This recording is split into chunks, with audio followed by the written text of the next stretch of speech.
Bonjour à tous et bienvenue dans ce rendez-vous de l'actualité économique sur l'Économiste TV.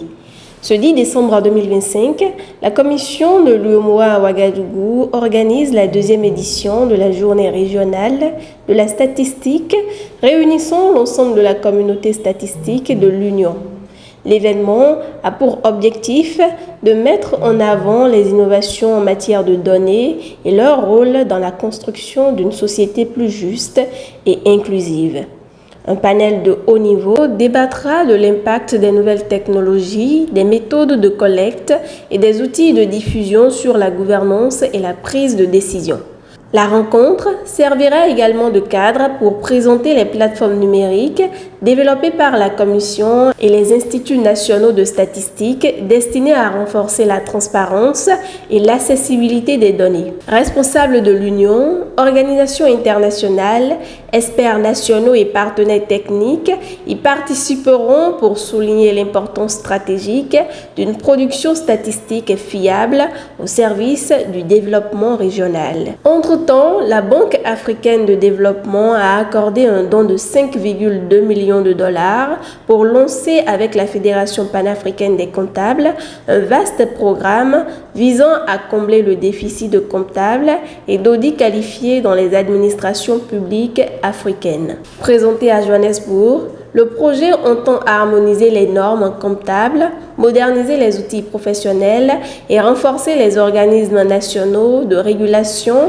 afin d'améliorer la fiabilité de l'information financière, particulièrement dans les États en transition. Le programme mettra aussi l'accent sur l'inclusion en encourageant la participation des femmes et s'inscrit dans la dynamique de la ZLECAf qui facilite la mobilité des compétences. L'initiative vise in fine à moderniser les métiers de la comptabilité publique et à consolider les systèmes financiers du continent. Parallèlement, il s'observe que le commerce entre le Togo et la Chine a connu une accélération exceptionnelle en 2025 avec 4 milliards de dollars d'échanges sur les 9 premiers mois, soit plus de 56,4% par rapport à 2024. Selon l'ambassadrice chinoise, cette croissance est principalement portée par les exportations togolaises qui ont été multipliées par 5 en un an grâce aux tarifs douaniers zéro appliqués depuis 2024 par Pékin sur l'ensemble des produits admissibles provenant d'Afrique. Cette mesure, issue du FOCAC, a fortement stimulé la compétitivité des produits togolais au moment où plusieurs filières comme l'agriculture, matières premières et produits transformés intensifient leur diversification. L'un des dossiers les plus stratégiques concerne le soja togolais, dont l'accès au marché chinois est en phase finale d'homologation, ouvrant aux producteurs togolais l'un des plus grands marchés agricoles mondiaux. Déjà positionné sur le segment du soja bio pour l'Europe, le Togo pourrait ainsi consolider son rôle d'acteur exportateur majeur.